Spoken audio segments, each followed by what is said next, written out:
अस्सलाम वालेकुम नाज़रीन, आप देख रहे हैं प्रोग्राम दो टोक। मैं हूं किरण नाज। खुश नहीं हूँ, थोड़ी सी अफसोस हो रहा है क्योंकि आईसीसी चैंपियंस ट्रॉफी पाकिस्तान में होने के बावजूद ना फाइनल पाकिस्तान में हो सका और ना ही पाकिस्तान फाइनल में पहुंच सका। आईसीसी चैंपियंस ट्रॉफी तीसरी बार भारत ने अपने नाम कर ली। पूरे टूर्नामेंट में नाकाबिले शिकस्त रहा, ऐसा खेल पेश किया जैसे खेला जाना चाहिए। रिजवान हार कर सीखते हैं, उन्हें चाहिए भारत का खेल देखकर सीखें। इंडिया ने न्यूजीलैंड की जानिब से दिया गया जो 252 रन का हदफ था वो 49वें ओवर्स में 6 विकेटों के नुकसान पर हासिल कर लिया। इससे पहले भारत 2002 और 2013 में भी चैंपियंस ट्रॉफी जीत चुका है। न्यूजीलैंड फाइनल में बड़ा टारगेट देने में नाकाम रहा, लेकिन टीम न्यूजीलैंड खेल कर हारी है, लड़कर हारी है, जान की बाजी लगा कर हारी है। हमारी टीम की तरह दबाव में आकर नहीं हारी है। ग्राउंड में उतरते ही पता लगता था कि ये हारने वाली टीम है, शक्लें बता रही होती थी। गलत सिलेक्शन की वजह से नहीं हारी है ये टीम, खराब फील्डिंग की वजह से नहीं हारी है, फिटनेस इशूज की वजह से नहीं हारी है। हमारे स्टार बैट्समैन बाबर आजम इश्तिहारों में तो बहुत परफॉर्मेंस दिखाते नजर आते हैं, लेकिन मैदान में किंग बाबर टीम के लिए कोई रंग नहीं जमा पाता है। हमारा स्टार बॉलिंग अटैक जिसमें शाहीन आफरीदी, हारिस रऊफ और नसीम शाह जैसे फास्ट बॉलर्स मौजूद हैं, लेकिन ये सितारे भी मैच के बजाय ब्रेक में आने वाले कमर्शियल्स में ज्यादा चमचमाते हुए दिखाई देते हैं। कप्तान रिजवान चैंपियंस ट्रॉफी में टीम को एक भी जीत नहीं दिलवा सके। बांग्लादेश के खिलाफ आखिरी मैच में बारिश ने मजीद मुमकिन खिफत से बचा लिया। 4 टीम्स के ग्रुप में आखिरी नंबर पर रहने के बाद भी रिजवान ने शर्मिंदगी का सिर्फ इजहार किया और अगली बारी हमारी का नारा लगाकर मामले को रफा दफा करने की कोशिश की है, लेकिन फैंस के दिलों से ऐसे आराम से मामला रफा दफा नहीं हो सकता। जबकि इसी टूर्नामेंट में नाज़रीन इंग्लैंड क्रिकेट टीम की खराब कारकर्दगी पर उनके कप्तान जोस बटलर ने जिम्मेदारी कबूल करते हुए सीधा कप्तानी से इस्तीफा ही दे दिया।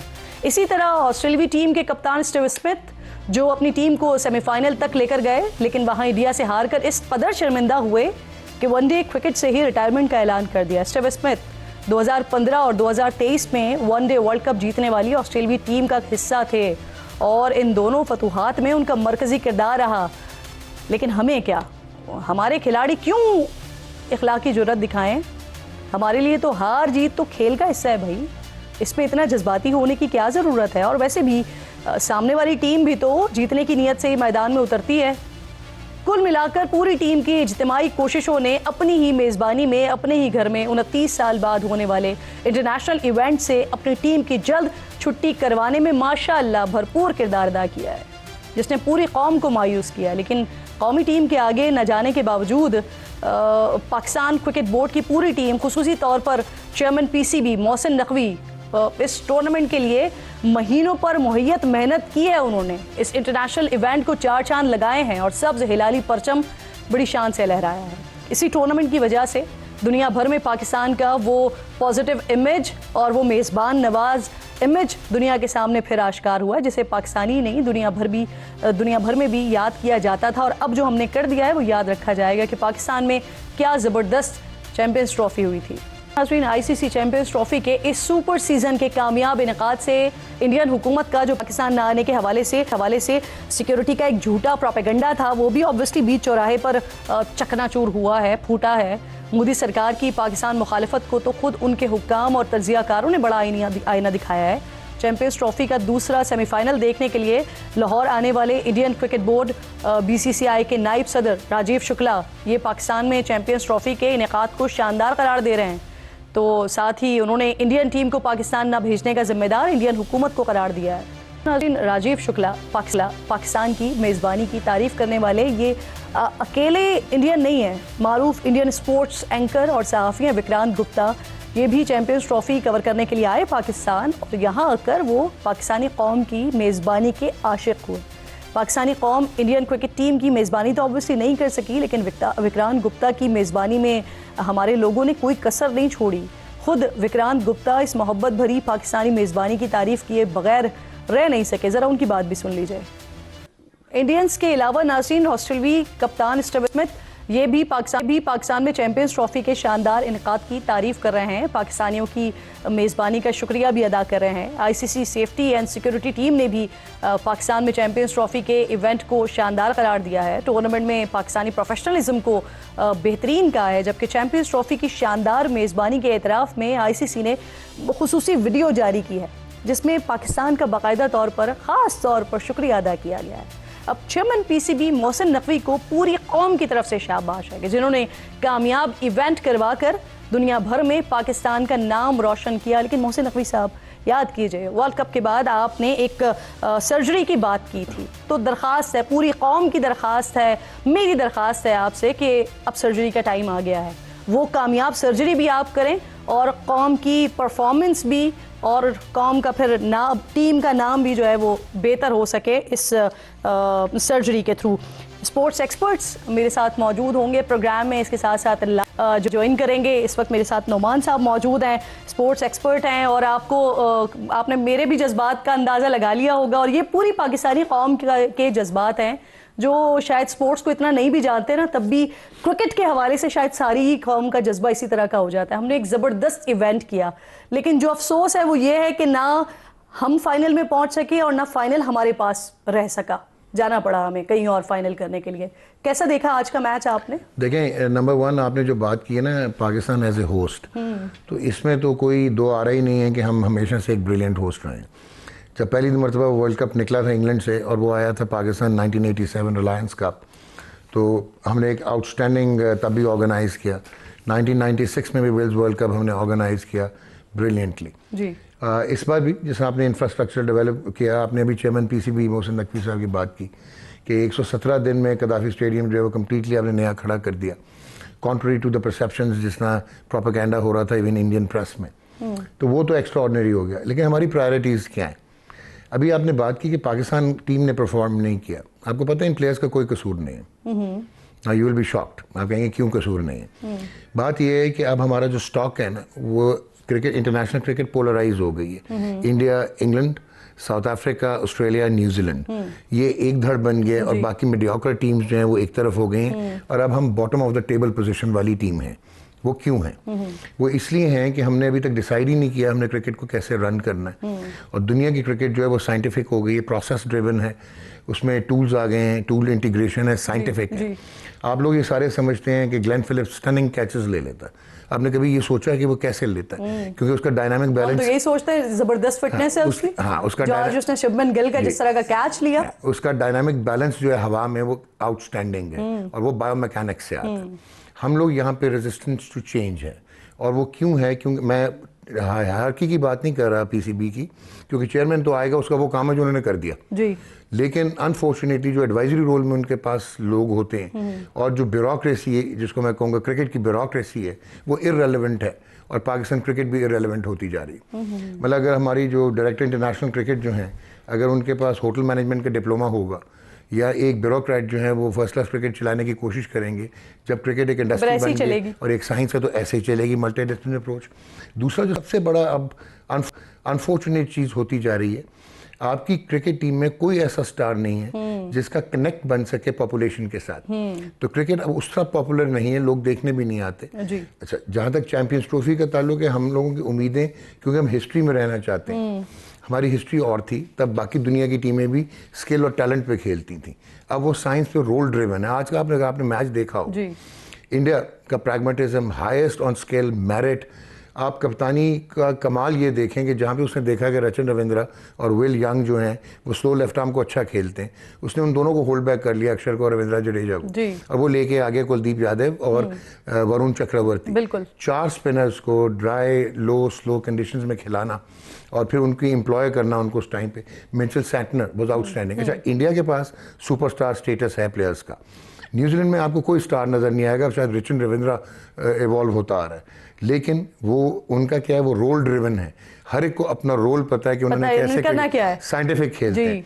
तो आपके जितने भी प्लेयर्स हैं आप, क्योंकि डोमेस्टिक स्ट्रक्चर में इररिलेवेंस है, मल्टी डिसिप्लिनरी अप्रोच नहीं है, फिटनेस के प्रॉब्लम्स हैं, प्रायोरिटी नहीं है, मेडिकल पैनल आपके डिप्लोमा होल्डर चलाते हैं। हम तो ये देख रहे होते हैं कि जब हमारी टीम उतर रही होती है, जैसे बहुत हाई टेंशन मैच था इंडिया पाकिस्तान का, तो उस पे चेहरों से नजर आ रहा था, चेहरे कह रहे थे कि हम जीतने की नियत से ही नहीं आए या हम उस सोच से ही नहीं आए, वो कॉन्फिडेंस लेवल ही नहीं था। अगर आप फिट हैं और अगली फरारी खड़ी है और उसका रेस लगानी है, तो फिर आपका क्या कॉन्फिडेंस। सवेरा भी हमें ज्वाइन कर चुकी हैं थ्रू आउट, उन्होंने एक जबरदस्त ट्रांसमिशन की है और उसके लिए मुबारकबाद भी सवेरा वसूल कीजिए। और साथ साथ ये कि शायद आज मजीद 4 चांद लग जाते अगर यहाँ पर हमारी टीम होती और हमारे ही पास फाइनल हो रहा होता, तो शायद आज जो हम डिस्कस कर रहे हैं उसके जज्बात और तासुरात बड़े मुख्तलिफ होते।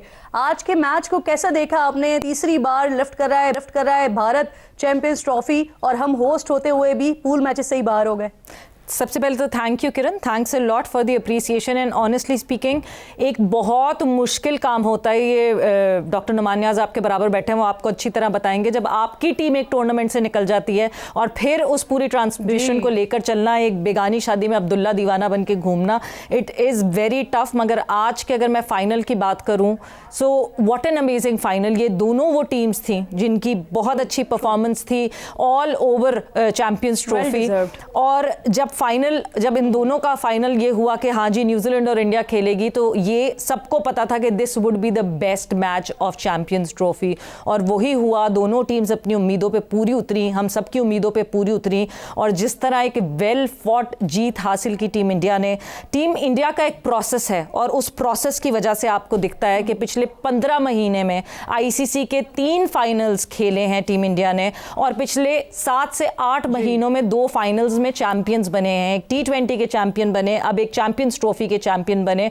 और ये सिर्फ ऐसे नहीं है, ये सिर्फ बातें नहीं है, मतलब 24 आईसीसी मैचेस खेलना जिसमें से सिर्फ 1 हारना और 23 जीते रहना, ये सिर्फ ऐसे नहीं हो सकता कि नहीं जी लक अच्छी थी या लोग जैसे कह रहे थे फेवरेटिज्म हुआ है और फलाना हुआ है, ये हुआ है।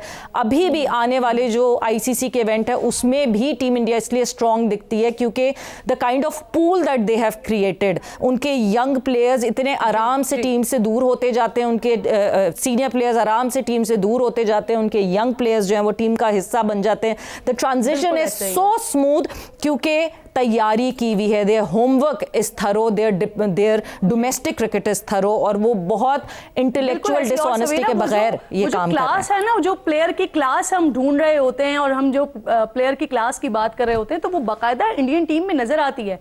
और आपके पास ये कॉन्फिडेंट होता है कि आज जिस तरह से विराट कोहली जब आए और वो फौरन ही आउट हो गए, लेकिन उसके बावजूद भी बड़ा कॉन्फिडेंस था ग्राउंड के अंदर भी, और बाकी देखने वालों को भी मालूम था कि इनके पास पूरी एक टेल तक टीम मौजूद है जो आके मैच निकाल लेगी। और फिर हमारे सामने ऐसे ही हुआ।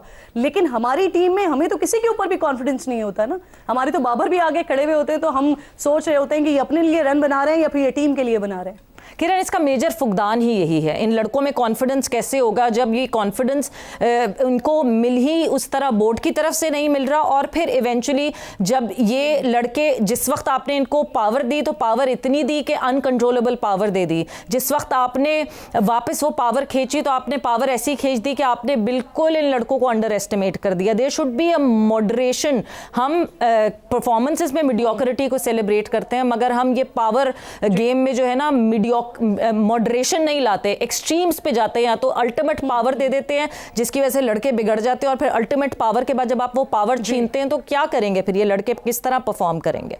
जी जी बिल्कुल ठीक। मैं इसी बात को आगे बढ़ाती हूँ सर, आपकी तरफ लेकर आती हूँ कि हमें भारत की तरफ से, जैसे कि सवेरा भी अभी बात कर रही थी, थ्रू आउट हम देख रहे हैं आईसीसी के फाइनल्स तक जाते हैं, ट्रॉफीज लिफ्ट कर रहे हैं। वर्ल्ड कप का फाइनल नहीं लिफ्ट किया, बाकी ये अभी मौजूदा जो 2 हुए कि दोनों चैंपियंस ट्रॉफी भी, T20 फाइनल भी। तो सर इसके लिए ये एक बात कहना कि क्योंकि उनके लिए बड़े कंडीशंस जो हैं वो बड़ी फेवरेट थी, दुबई में खेल रहे थे। मैं जरा सा इस बात से इख्तिलाफ करती हूँ, लेकिन मैं इस सवाल से पहले लाला मुझे ज्वाइन कर चुके हैं, डेफिनेटली श्योर के इस वक्त जितने भी पाकिस्तानी अगर टीवी बैठे हुए हैं तो वो सिर्फ और सिर्फ लाला को सुनना चाहते होंगे। बहुत शुक्रिया, thank you so much for your time Lala. सबसे पहले तो आप मुझे ये बता दीजिए, मैं तो बड़े दुख में बैठी हुई हूँ क्योंकि फाइनल में अपनी टीम को नहीं देख रही हूँ, लेकिन आज जो फाइनल हुआ वो वाकई जबरदस्त फाइनल हुआ, कैसा देख रहे हैं आप इसे? जी बिस्मिल्लाह, अस्सलाम वालेकुम सारे मेरे दोस्तों का सवेरा नुमान। Thank you so much Kiran. Kiran देखें, डिजर्व करते थे वो, उन्होंने क्रिकेट में जो इन्वेस्ट करते हो आप अपने नीचे के डोमेस्टिक स्ट्रक्चर पे, अच्छी क्रिकेट पे, क्रिकेट एकेडमीज में, तो जाहिर बात है उसका रिजल्ट आपके सामने आता है। और नो डाउट इंडिया का कॉम्बिनेशन, उसकी सिलेक्शन चैंपियंस ट्रॉफी के हवाले से, किस कंडीशन में उन्होंने क्रिकेट खेलनी है, तो उनके सिलेक्शन कमेटी ने बड़े जबरदस्त तरीके से काम किया और अच्छी टीम सेलेक्ट की और डिजर्व भी करती थी। हाँ ठीक है, आई नो कि इस वक्त सारे मैचेस, कोई वेन्यू चेंज नहीं था इंडिया का, तो उनको कंडीशन, पिच पे स्पिनर्स के क्या सिचुएशन होनी है, किस कंडीशन में किस तरह बैटिंग या बॉलिंग करनी है, फील्डिंग, इसलिए कि उन्होंने वेन्यू चेंज भी नहीं किया, वो भी एक बड़ा रीजन है उनकी जीत में। लेकिन असल चीज जब उनकी टीम सेलेक्ट हुई थी, क्योंकि मैं खुद बहुत क्रिकेट खेला हुआ हूँ दुबई में, तो मुझे उसकी कंडीशन का पता है। हम स्पिनर्स बहुत अटैक करते थे दूसरी टीमों पे, और स्पिनर्स का रोल बहुत इंपॉर्टेंट होता। तो अभी अगर आप इंडिया की टीम उठा के देखें, ओपनर से लेकर मिडिल ऑर्डर के बाद ऑलराउंडर्स, फिर जेन्युइन स्पिनर्स, फास्ट बॉलर्स, तो ओवरऑल सिलेक्शन ने बड़ी जबरदस्त टीम सेलेक्ट की है कंडीशन के हिसाब से, तो डिजर्व करते हैं जी जीतना। अगर मैं तो ये कहूंगा कि चैंपियंस ट्रॉफी की अगर कोई वर्ल्ड की टीम भी बना दे इस वक्त और इंडिया के खिलाफ दुबई में खेले, तो मेरे ख्याल में इंडिया उनसे भी जीत जाएगा। और आई स्टिल रिमेंबर लाला, आपने इसी ट्रांसमिशन में, सवेरा की ट्रांसमिशन में ये बात जरूर कही थी कि मुझे हैरानी होगी अगर इंडिया ये नहीं जीतता है। नुमान साहब ने भी आगाज में बड़ी इंपॉर्टेंट बात की कि जो कसूर है ना, वो सिर्फ हमारे प्लेयर्स का कसूर नहीं है, ये बहुत सारी ऐसी चीजें हैं कि जिसकी वजह से हम थ्रू आउट परफॉर्मेंस दे ही नहीं पा रहे हैं और मजीद खराब हो रही हैं।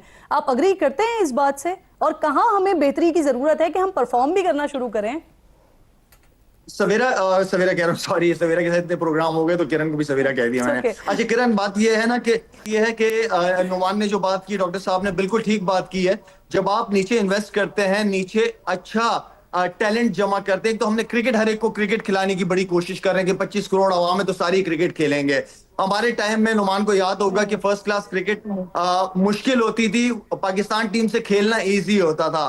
तो हमने इतनी क्रिकेट को फैला दिया है कि आप इस वक्त जो रीजनल जो पे टीमें खेल रही हैं, ना उनकी होटलिंग ठीक है, ना उनकी ट्रैवलिंग, ट्रेनों में सफर कर रहे हैं, क्या कहते हैं कि कमरों में जेरी भी घूम रही है, टॉम एंड जेरी, जेरी भी घूम रही है। तो आई मीन ना उनके खाने का, तो आई मीन क्रिकेट को इतना ज्यादा आप ना फैलाएं, क्रिकेट को आप प्रोविंशियल की टीमें बनाएं, वहीं के शहर सूबे के अपनी सिलेक्शन कमेटी, हेड कोच ठीक है, पीसीबी दे, एक प्रॉपर प्रोसेस के थ्रू प्लेयर का आना चाहिए। एक ये इंपॉर्टेंट चीज है। दूसरी चीज मैं समझता हूं यहाँ पे कि जितने हमारे हीरोज हैं, नो डाउट ठीक है, हार जीत होती है, हम जब खेलते थे तब भी हारते थे।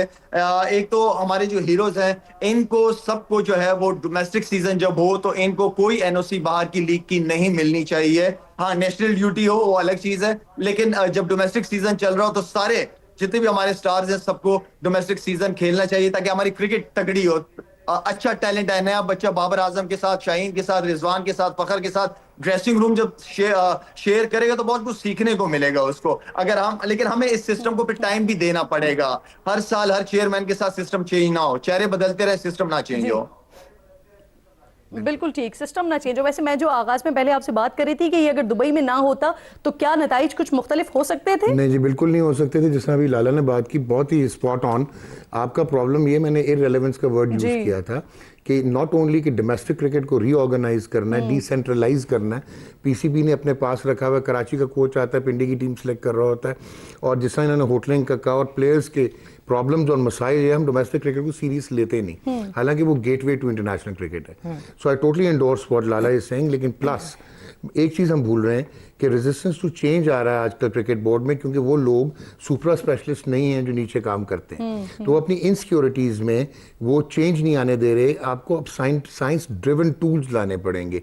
ये जो बायोमैकेनिक्स की बात है, अब जो आपके पहले होता था कि एक कोच है आपका, वो डायरेक्ट इंटरेक्ट करता था प्लेयर के साथ, अब ये इंटीग्रेटेड टीम है कि एक बायोमैकेनिस्ट होगा, जैसे शाहीन शाह अफरीदी है, उसको वो देखेगा कि यार ये पोस्ट रिहेबिलिटेशन, अब इसके एक्शन में कोई प्रॉब्लम तो नहीं है, इसको मैं कहाँ पे हेल्प कर सकता हूँ, और फिर कोच उस पर काम करेगा। तो ये जो बहुत ज़रूरी हो गया है कि अब हमें वो वर्ल्ड दुनिया के साथ चलना है। इंडिया 2007 का, लाला को याद होगा, वो बांग्लादेश से हार के बाहर हुए थे और उनके पास, ठीक है, उनकी मार्केट बहुत डीप थी, कमर्शियल उनके पास 3 चीज़ें, लेकिन उनकी टीम का कोई हाल नहीं था। देयर दे डिसाइडेड कि अब हम लोग जो हैं क्रिकेट को इंफ्रास्ट्रक्चरली डेवलप करेंगे। उन्होंने अपनी डोमेस्टिक क्रिकेट को, रणजी ट्रॉफी को इतना डेवलप किया और उसके बाद इंडियन प्रीमियर लीग आई और उसके जो कमर्शियल एस्पेक्ट्स थे उनको यूज किया। उनकी 3 टीमें इस वक्त तैयार हैं, दे कैन रिप्रेजेंट इंडिया। और हमारे पास स्टॉक का यह हाल है कि हमारा स्किल सेट भी पीछे जा रहा है। क्यों? क्योंकि वो साइंटिफिकली खेलना शुरू हो गया। न्यूजीलैंड मेरे ख्याल 52 लाख लोग हैं पूरे मुल्क में, लाहौर की आधी आबादी है उनकी।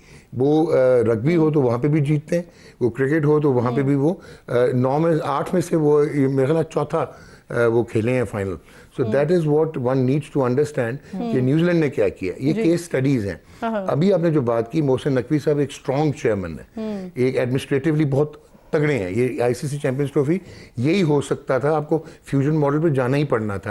अगर इंडिया इधर नहीं आ रहा था, दैट्स अ सेपरेट डिबेट कि क्यों नहीं आ रहा इज रॉन्ग, आना चाहिए। लेकिन फिर दुनिया ये सारी मानी थी, ऑप्शन आपके पास यही बचता था, तो उन्होंने ठीक कर लिया जो करना था।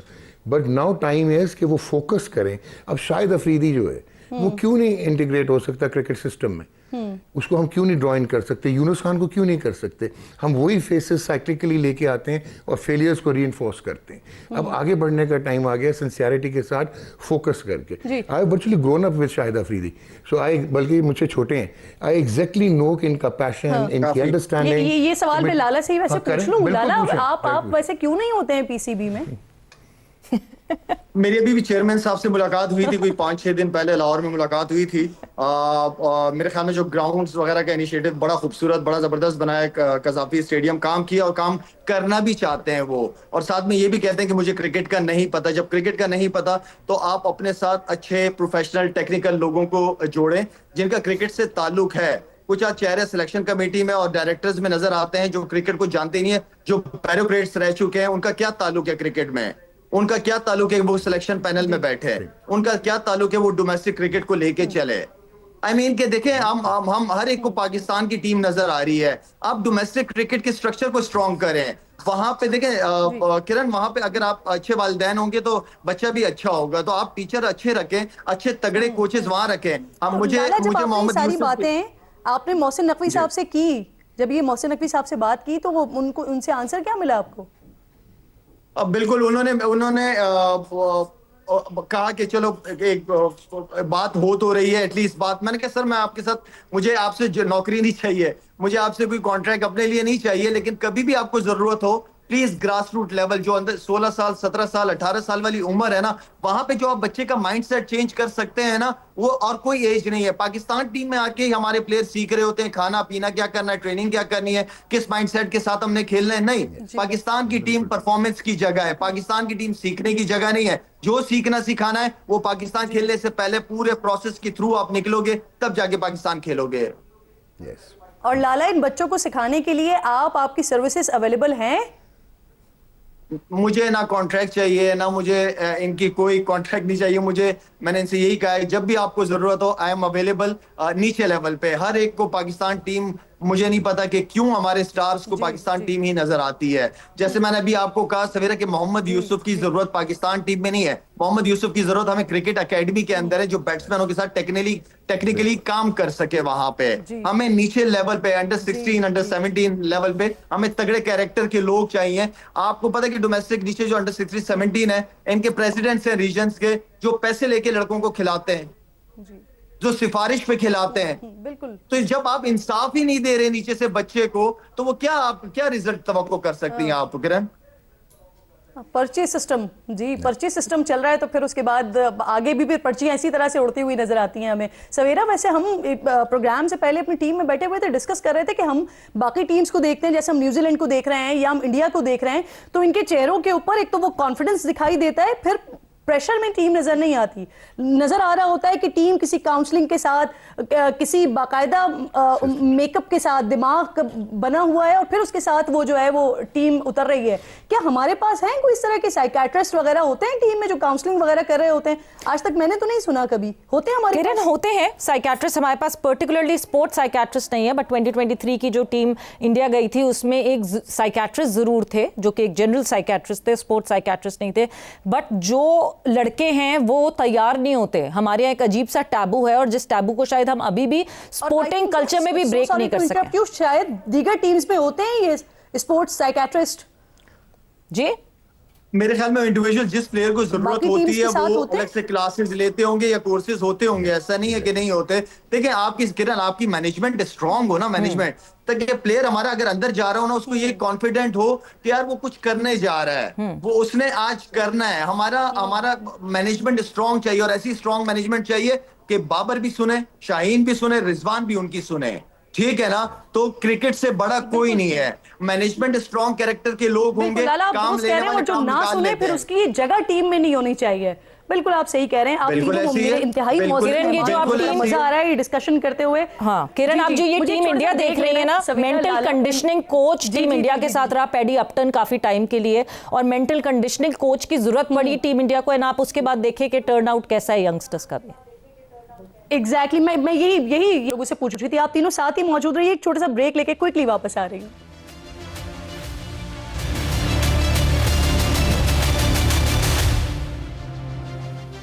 वेलकम बैक वंस अगेन जी। आज पाकिस्तान होस्ट कर रहा था चैंपियंस ट्रॉफी, उसका फाइनल आज हो गया है और हमारा हरीफ, हमारा पड़ोसी इंडिया जो है वो जीत गया है। खैर जितना अच्छा उन्होंने खेला है वो मुबारकबाद के मुस्तहक हैं, उनको हमारी तरफ से बहुत बहुत मुबारकबाद। और मेरे साथ यहाँ पर नुमान, लाला और सवेरा मौजूद हैं जिनसे गुफ्तगू हो रही है और कुछ जो दिल के फपोले हैं, जो तकलीफ़ हो रही है वो भी साथ साथ डिस्कस हो रहा है, क्योंकि हमारी टीम यहाँ तक नहीं पहुँच पाई, सेमीफाइनल तक भी नहीं पहुँच पाई, ग्रुप मैच में ही निकल गई यहाँ से। तो सवेरा, अभी जो तब्दीलियाँ की गई हैं वो तब्दीलियाँ दुरुस्त समत में हुई हैं? क्योंकि जो हम डिस्कस कर रहे हैं यहाँ पे, अभी ब्रेक में भी मैं और डॉक्टर साहब बात कर रहे थे, तो हम यही डिस्कस कर रहे थे कि अभी बहुत बड़े पैमाने पर तब्दीलियों की ज़रूरत है, चीज़ों को बेहतर करने की ज़रूरत है। तो ये जो तब्दीलियाँ हुई, सलमान अली आगा T20 के उनको कैप्टन बना दिया गया, शाहीन को जो है वो T20 तक फिक्स कर दिया गया, तो ये तब्दीलियाँ इतनी ही नागुज़ीर थी बस? किरण, अगर हम इन तब्दीलियों की बात करें ना, तो ऑनेस्टली नीजक रिएक्शन दिखता है जब हम इन तब्दीलियों को देखते हैं।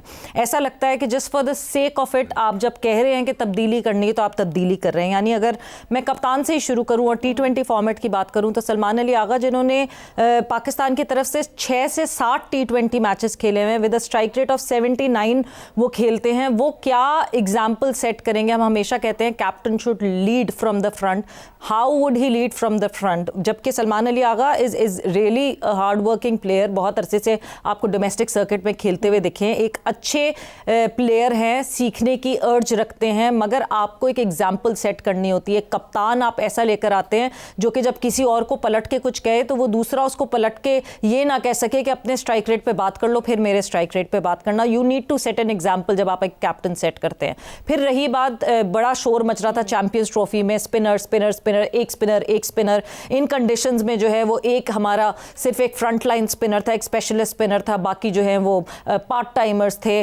अब जब हम न्यूजीलैंड के स्क्वाड में देखते हैं, न्यूजीलैंड का टूर करना है पाकिस्तान टीम में और वहाँ 4-4 स्पिनर्स हम लेकर जा रहे हैं सिर्फ इस पे, क्योंकि इतनी देर यहाँ जब हम इस रीजन में खेल रहे थे और हमें स्पिनर्स की ज़रूरत थी और हम शोर मचा रहे थे उसके लिए। सो उस शोर को शायद चुप करने के लिए या उसके रिएक्शन में न्यूजीलैंड जाते हुए ये लोग भूल गए कि न्यूजीलैंड की कंडीशंस में इतने स्पिनर्स की ज़रूरत नहीं पड़ेगी। नहीं हो जी, बिल्कुल ठीक। यासिर अरफात साहब भी मुझे ज्वाइन कर रहे हैं, साबिक क्रिकेटर हैं, बहुत शुक्रिया आपका। जो बड़ी और अच्छी खबर है वो पूरी कौम के लिए वो ये है कि 29 साल के बाद जब हमने होस्ट तो ज़बरदस्त होस्ट किया, लेकिन जो पूरी कौम को तकलीफ़ है वो ये है कि ये फाइनल हमारे पास भी हो सकता था, हमारे अपनी सरजमीन पर भी हो सकता था और हमारी टीम भी हो सकती थी, लेकिन शदीद वाली वो खामियां रही कि हम फिर पहुंच ही नहीं सके उस मकाम तक। तो ये दोनों खुशियां, डबल खुशियां यासिर साहब हम नहीं दे सके कौम को। सबसे पहले तो थैंक यू वेरी मच किरण, बहुत शुक्रिया, और तमाम आपके पैनलिस्ट को मेरा सलाम। देखिए हम लोग बात कर रहे हैं सारी ऑब्वियसली न्यूजीलैंड सीरीज की भी बात करें, मगर उससे ज्यादा जो हम लोगों को अफसोस है वो इसी चीज का है कि हमारा जो ये हमारी जो क्रिकेट है किस तरफ जा रही है, और ये जो डिबैकल हो रहा है और हम लोग इररिलेवेंट होते जा रहे हैं मॉडर्न डे क्रिकेट से। और हम अपनी टीम को या अपने प्लेयर्स को देखते हैं, उनका स्किल लेवल, उनका फिटनेस, मेंटल की भी बात अभी थोड़ी देर पहले हो रही थी, वो जब देखते हैं और फिर हम दूसरी टीमों की तरफ देखते हैं तो देख के बड़ी अफसोस होता है। मैं तो बल्कि इस चैंपियंस ट्रॉफी का इन अ वे पार्ट भी था, साउथ अफ्रीका के साथ मैंने काम भी किया, और पिछले साल मैं खुद भी हाई परफॉर्मेंस कोच रहा पाकिस्तान टीम का, तो मैंने तो एक बहुत बड़ा डिफरेंस देखा जो पास की क्रिकेट की और आज की जो क्रिकेट की तरीके से पाकिस्तान की क्रिकेट और पाकिस्तान के प्लेयर जिस तरीके से क्रिकेट खेल रहे हैं। देखिए, ये एक माइंडसेट की बात होती है आपका, जब आप खुद सीखना नहीं चाहें, आपको अभी साइकोलॉजिस्ट की भी बात थोड़ी देर पहले हो रही थी कि जब आपके प्लेयर खुद सीखना ही नहीं चाहते, लर्न करना ही नहीं चाहते। मैं आपको एक छोटी सी एग्जांपल देता हूँ कि यहाँ जब साउथ अफ्रीका की टीम के साथ मैं चैंपियंस ट्रॉफी में मौजूद था, जहाँ पे बहुत सीनियर प्लेयर, एक्सपीरियंस प्लेयर, जिसमें आप रबाडा की बात करें, मेलड्यूसन की, क्लासन की बात कर लें, वो इतने बड़े नाम होने और इतने अच्छे से खेलने के बावजूद भी वो जिस तरीके से मेरे साथ आगे, हालांकि मैं तो अभी क्या कहते हैं उनको रिसेंटली उनको ज्वाइन भी किया था, मगर उनके कोच की तरफ से भी और उनकी तरफ से भी यही था कि हम जितना इससे इनपुट और ले सकते हैं रिगार्डिंग कंडीशंस की और जिस तरीके से क्रिकेट खेली जाती है फेज बाय फेज, तो मैं तो सरप्राइज हुआ कि रबाडा जैसा प्लेयर जिसकी 300 टेस्ट विकेट्स हैं, वो आके इस तरह पूछ रहा है जिस तरह का एक जो क्रिकेट स्टार्ट करने जा रहा है कि मैंने अगर बॉलिंग करनी है, इन पिचेस पर बॉलिंग करनी है, मेरी लेंथ, मेरी वेरिएशन, डेथ में मैंने कैसे रिवर्स स्विंग का, स्पेशली मेरे यहाँ पे लाने का स्विंग कर में लाने का मकसद भी यही था कि उनको डेथ की या रिवर्स स्विंग की मेरे से थोड़ी नो हॉल ले ले। ऑल्दो वो एक एक्सपीरियंस क्रिकेटर्स हैं, दुनिया में उन्होंने परफॉर्म भी किया हुआ है, मगर ये जो माइंडसेट की हम बात कर रहे हैं वो क्लियरली नजर आता है कि जो हमारे प्लेयर्स क्या है, हमारे प्लेयर्स जो है bigger than game, bigger than the team हैं, जिसकी वजह से हमारा जो रिजल्ट जो आ रहे हैं ये बड़ी ही सरप्राइजिंगली आप अगर देखें, क्योंकि डिबैकल आफ्टर डिबैकल, आप एशिया कप से देख ले, 50 ओवर वर्ल्ड कप देख ले। ये एग्जैक्टली मैं इसी सवाल पर आने जा रही थी सर कि हमारी तो जब पिछली डिफीट हुई उसके बाद हमारे चेयरमैन ने कहा कि सर्जरी होगी, और सर्जरी के बाद उमूमन ये होता है कि मरीज की हालत में बेहतरी आना शुरू होती है, लेकिन यहाँ तो बाकायदा तौर पर वेंटिलेटर पे ही पहुंच गई ना टीम। देखिए, सर्जरी कहने की हद तक तो एक अच्छा वर्ड है, एक अच्छा लफ्ज है, मगर आप जब उनके इर्द गिर्द देखते हैं, आप अभी तारीफ थोड़ी देर पहले हम कर रहे थे, जहाँ क्रेडिट होता है हमें उनका क्रेडिट था उसकी, बल्कि उनकी तारीफ करनी चाहिए कि कितने कम अर्से में कितना अच्छा बड़ा इवेंट जो है वो कामयाब तरीके से कराने में वो सक्सेसफुल हुए।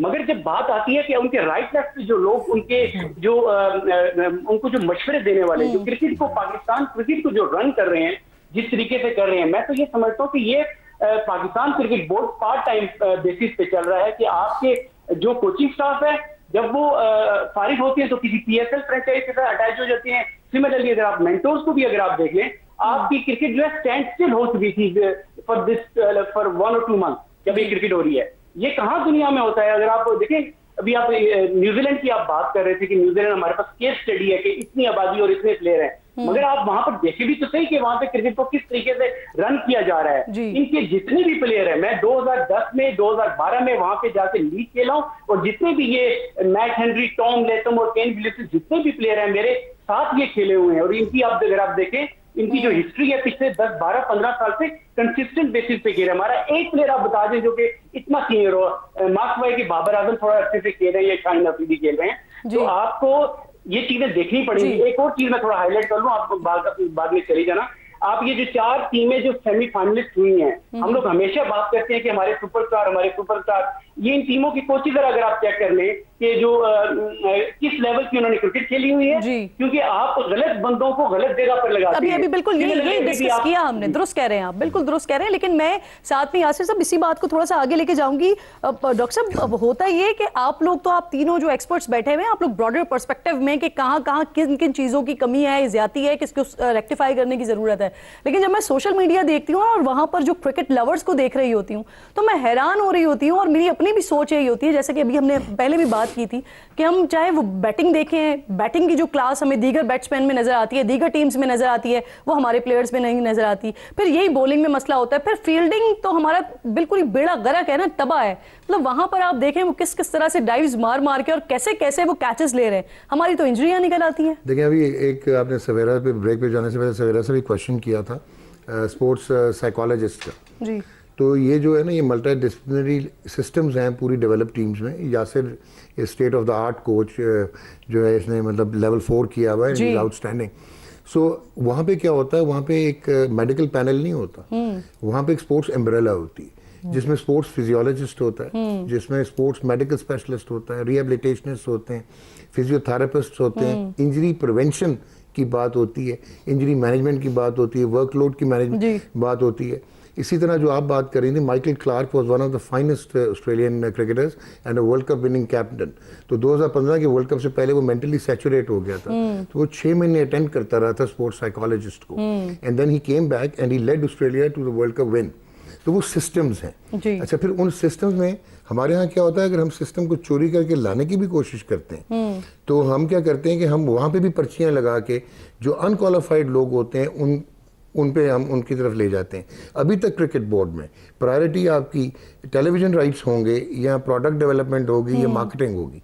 किसी ने ये नहीं सोचा कि आज की क्रिकेट में जहाँ पे इन बच्चों ने जो है वो लीग्स भी खेलनी है, राउंड द ईयर इन्होंने खेलना है, इनकी स्ट्रेस होगा, फिजिकल स्ट्रेस होगा, इनकी फिजिकल डेवलपमेंट कैसे होगी, इंजरी रिहैब कैसे होगी।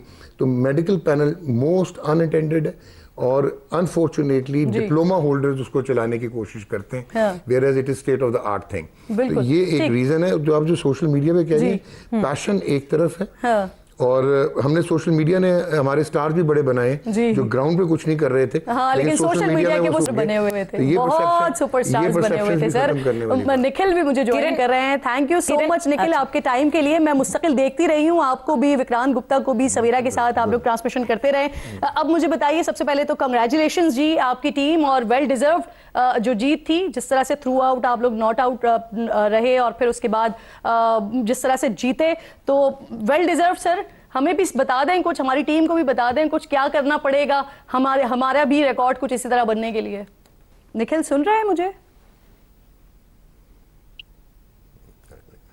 निखिल की तस्वीर आ रही है, वीडियो खुद आ रहे हैं वो, लेकिन उन तक शायद मेरी आवाज नहीं पहुंच पा रही और इसी वजह से जवाब भी नहीं आ रही है। आपकी आवाज मुझे आवाज आ रही है तो जी मुझे बताइए सर। सबसे पहले तो बहुत बहुत मुबारक हो आपको, जबरदस्त जीत आप लोगों की। Thank you very much. बहुत जरूरत भी थी इस इंडियन टीम को, क्योंकि ठीक है सब कहते हैं कि T20 वर्ल्ड कप चैंपियन है इंडियन टीम, लेकिन पिछले 2-3-4 महीने थे वो काफी मुश्किल थे इंडियन टीम के लिए। हम घर पे एक टेस्ट सीरीज हारे हैं जो डेकेड्स में नहीं हुआ था न्यूजीलैंड से। इसी न्यूजीलैंड टीम जिसको आज हराया है फाइनल में, इसी के करीब 8 या 9 खिलाड़ी थे जो इस वनडे टीम में भी थे। वो टेस्ट मैच भी खेलने आए थे और हम व्हाइट वॉश करके गए थे। 3 टेस्ट मैच की सीरीज थी और हमें व्हाइट वॉश करके गए थे। मुझे नहीं याद आया लास्ट टाइम कोई किसी टीम ने व्हाइट वॉश किया, और 13 साल पहले तक तो हम कभी हारे भी नहीं थे एक बार कोई भी सीरीज, चाहे व्हाइट वॉश हुआ या नहीं। तो वो बड़ा झटका था एक। उसके बाद हम ऑस्ट्रेलिया गए। ऑस्ट्रेलिया में हम लगातार 2 बार सीरीज जीते थे, test series, Border Gavaskar trophy होती है वो भी, इस बार हमारी बॉर्डर गावस्कर ट्रॉफी हाथ से निकल गई थी। तो पिछले कुछ महीने बड़े टफ थे। ये जो अपलिफ्ट कर जाएगी इंडियन क्रिकेट को, जो थोड़ा बहुत प्रेशर था, दबाव था हमारे कोच साहब के ऊपर या फिर कप्तान के ऊपर, वो थोड़ा प्रेशर रिलीज होगा। अब दूसरी आईसीसी ट्रॉफी आई है। देखिए, एक तो T20 वर्ल्ड कप आपने जीता 2024 में, ठीक है, 1 साल बाद। अब आपने 50 ओवर का भी, इसे हम मिनी वर्ल्ड कप कहते थे, वो भी आपने जीत लिया। बिल्कुल ठीक, thank you so much Nikhil, आप साथ मौजूद थे। सवेरा आपका बेहद शुक्रिया, डॉक्टर साहब आपका बेहद, जो कुछ हमने बात की है यहाँ पे, जो कुछ डिस्कस किया है, चाहते हैं, ख्वाहिश रखते हैं कि ये हमें वो तब्दीलियाँ होती हुई नज़र भी आए, वो जो लार्जर स्केल पर तब्दीलियाँ कर रही हैं जिसके बाद टीम बेहतर हो सकेगी, परफॉर्म कर सकेगी, वो बड़ी नागुज़ीर हैं। बहुत बहुत शुक्रिया वंस अगेन आप तीनों मेहमानों का। और प्रोग्राम के आखिर में नाज़रीन, मैं ज़रा अख़ुवत फाउंडेशन के हवाले से बात करना चाह रही हूँ, जो कि बिला सूद कर्ज़े देता है और घर बनाने में, कारोबार करने के लिए कर्ज फराहम किया जाता है। अख़ुवत फाउंडेशन जो है वो 40 लाख ख़ानदानों को 233 अरब का कर्ज अब तक फराहम कर चुका है। तो इस पर मज़ीद बात करने के लिए डॉक्टर अमजद साकिब साहब जो कि अखुवत फाउंडेशन के बानी हैं, मुझे प्रोग्राम में ज्वाइन कर रहे हैं। मैं आपकी बेहद शुक्रगुजार हूँ। सबसे पहले मुझे ये बताइए कि आपकी जो फाउंडेशन है इसे काम करते हुए माशाल्लाह अब 2 दहाइयों से ज़ायद का अरसा बीत चुका है, लाखों ख़ानदानों को आपने कर्जा फराहम किया है। जब से शुरुआत की थी उस वक्त बजट क्या था और कितना कर्ज फराहम किया जाता था, और आज 24 साल के बाद ये स्केल कहाँ तक पहुँच गया है? बिस्मिल्लाहिर्रहमानिर्रहीम जी, थैंक यू वेरी मच। तो वो जो कहते हैं ना कि जी पहाड़ का सफ़र पहले कदम से शुरू होता है, तो 24 बरस पहले हमने पहला कर्जा सिर्फ 10,000 रुपये का दिया था और पहले 2 साल में कोई गालबन 100 के लगभग कर्जे दिए गए। तो फिर देखें कि 10 साल के बाद 2011 में हमने तकरीबन 1 अरब रुपए के कर्जे दिए और आज अल्लाह ताला की रहमतें और बरकतें तो देखें कि हम हर 15 दिन के बाद 1 अरब के कर्जे दे रहे हैं। यानी जो काम इब्तिदा में 10 साल में हुआ वो अब 15 दिनों में होता है। तो ये एक तवील सफ़र है जो चंद रुपयों से शुरू हुआ और आज हम अल्हम्दुलिल्लाह 300 अरब के लगभग कर्जे दे चुके हैं।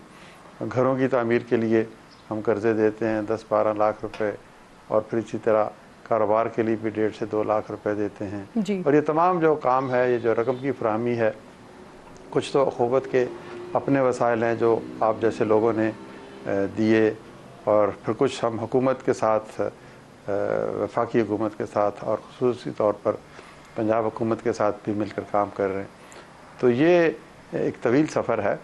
तो इसमें एक वक्त आएगा, हम देखेंगे कि शायद नहीं बल्कि मुझे पूरा यकीन है खुदाए जुल जलाल की रहमतों पर कि हम एक दिन में भी 1 अरब या इससे ज़्यादा के कर्जे दे रहे होंगे और ये बिला सूद होंगे और इस मुल्क की जो दीनी असास उसके साथ हम आहंग। डॉक्टर साहब, अभी आपने खुद भी तस्करा किया अपना घर, अपनी छत का, जिसके तहत आप लोग कर्जे दे रहे हैं। तो सर अब तक कितने अफराद को 15 लाख रुपए तक का कर्ज आप दे चुके हैं अपने घर के लिए? जी अल्हम्दुलिल्लाह, हुकूमत पंजाब ने वज़ीर आला पंजाब की खुसूसी जो इसमें एक प्रोग्राम था कि लोगों को घर फराहम किया जाए, तो उस ज़मन में हुकूमत बहुत बड़ी रकम मुख्तस की है और वह हुकूमत की रकम है, बैंक ऑफ पंजाब के ज़रिए हम तक पहुंचती है और हम फिर आगे मुस्तहिक लोगों तक वो रकम पहुंचाते हैं। उसके लिए हुकूमत पंजाब का एक पोर्टल है जहाँ पर अप्लाई किया जाता है और फिर कुरानंदाज़ी के बाद जो मुस्तहिक अफराद हैं उनकी फ़हरिस्त हमारे पास आती है। हम फिर मज़ीद छानबीन करते हैं कि वह मतलूबा मेयार के मुताबिक हैं, ज़रूरतमंद हैं, दयानतदार हैं, मेहनती हैं और वो जो वज़ीर आला की विजन है उससे वो पूरी हम आहंग हैं और फिर हम कर्ज़े देते हैं और ये तकरीबन 20,000 के करीब लोगों को ये फंडिंग की जा चुकी है। अभी सिर्फ 3-4 महीने हुए हैं इस प्रोग्राम को शुरू किए हुए और उसमें से एक बहुत बड़ी तादाद है जिन्होंने घर 3-4 माह में बना भी लिए हैं जी। तो ये एक बहुत बड़ा कदम है लोगों को छत फराहम करने का और उन लोगों को जो बग़ैर सूद के कर्जा लेने का इस्तेकाक रखते हैं कि वसाइल इतने नहीं है कि वो भारी शरह सूद पर किसी जगह से कर्जा। अमजद साहब, एक आम तासुर है ना कि लोग कर्जा ले लेते हैं लेकिन वापस नहीं करते हैं और फिर इसीलिए जितने भी कमर्शियल बैंक्स हैं वो बाकायदा तौर पर गारंटीज लेते हैं। तो आपके पास इसके लिए क्या तरीक़ाकार है कि बिला सूद कर्ज तो मिल रहा है लेकिन फिर वो वापसी भी उसी तरह से हो जिस तरह लिया गया? अल्हम्दुलिल्लाह हमारे कर्जों की शरह वापसी जो है वो 99.9% है और पिछले 24 साल से ही ऐसा है। तो जो अरब के रुपए की रकम पेश की गई लोगों को, वो जिस जज्बा मोहब्बत से पेश की गई उसी जज्बा मोहब्बत से वापस मिली। तो हमारा ये प्रोग्राम तो लोगों के इस तरह करता है कि लोग कर्ज सर, अखुवत जो है वो ख्वाजा सराओं को भी रोजगार फराहम कर रहा है, तो किन शोबों के हवाले से काम हो रहा है और अब तक कितने लोगों को रोजगार फराहम किया जा चुका है इस पर?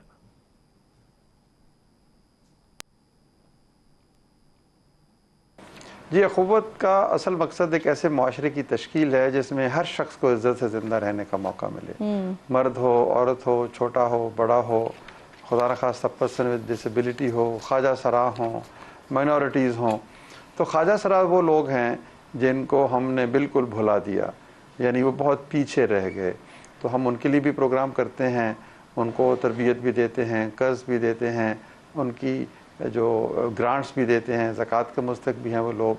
तो इनको हमने कुछ कई सौ ऐसे ख्वाजा सराय हैं मुल्क भर में जिनको हमने अपने साथ रजिस्टर किया हुआ है और हम उनको माहाना इमदाद भेजते हैं, अद्वियात भेजते हैं, कपड़े भेजते हैं और फिर उनमें से जो हकदार हों, जो कारोबार कर सकते हों, उनको कारोबारी कर्जे भी देते हैं। तो ओवरऑल ऑब्जेक्टिव ये है कि इस वतन का कोई शख्स ऐसा ना रहे जो ये कहे कि मुझे पाकिस्तान में किसी शख्स ने अपना नहीं बनाया। आखिर में सर मुझे ये ज़रूर बताइएगा, क्योंकि पाकिस्तान में ऐसे बड़े लोगों की तादाद है जो बेचारे चाहते हैं कि उनको किसी तरह कर्ज मिल जाए और वो अपना घर बना लें। जो आपको सुन रहे हैं वो किस तरह से आपको अप्रोच करते हैं, कैसे कर्ज ले सकते हैं? हाँ, ये बड़ी अहम बात है क्योंकि आजकल बहुत सारे फ्रॉड भी चल रहे हैं जी। ऑनलाइन और सोशल मीडिया पर। बहुत से लोग कहते हैं जी हमें इतने पैसे आप भिजवा दें, हम आपको 20 लाख 30 लाख 50 लाख कर्जा देंगे और ऊपर वो अखुवत का लोगो लगा लेते हैं। तो एक तो मैं ये कहना चाहूँगा कि ये बिल्कुल गलत बात है। हम कोई पैसे नहीं मांगते, कोई एडवांस नहीं लिया जाता और कोई ऑनलाइन इस तरह की रकम नहीं भेजी जाती। तो अखुवत से कर्जा लेने का तरीका ये है कि आप अखुवत के दफ्तर में जाएँ बज़ात खुद और वहाँ पर आप हमारे अमले से पूछें, बात करें। वो आपको रहनुमाई करेगा कि किन किन कागज़ों की या डॉक्यूमेंट्स की ज़रूरत होती है, तो वो वहाँ से आप ले सकते हैं। मुल्क भर में अल्हम्दुलिल्लाह 800 के लगभग दफातर हैं। आप हमारी वेबसाइट www.akhwat.org.pk भी देख सकते हैं। वहाँ से आपको दफातर की तफसील मिल सकती है।